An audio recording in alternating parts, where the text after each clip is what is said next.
I didn't know what to expect regarding a transplant. I was just told that that's what you wanted to do, and my doctor put me on it before I can even say yes, you know.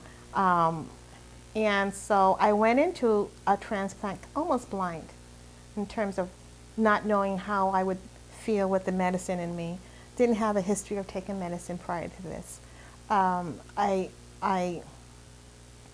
got transplanted, and from the very beginning, I had complications. I kept hemorrhaging. 6 months post-transplant, I had to have a hysterectomy. I was losing a pint or two pints of blood, and nobody knew where it was coming from. And so then there was the suggestion, well, are you planning on having any more kids? I was 39 years old. And I'm thinking, well, I don't think so. But, now you're telling me that I have to have a hysterectomy, which means no more kids coming out of this body. And so I went through that surgery in order to stop the hemorrhaging. And post that, I still hemorrhaged for like 2 or 3 months post that.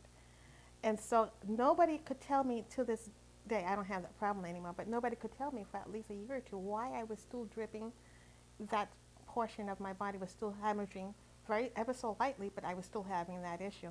But it all came from transplant. It all came from the bombardment of the medicine. Now, I'm not downing on transplant because I think it's a good modality, but I think you should be more informed about what to expect when you have it.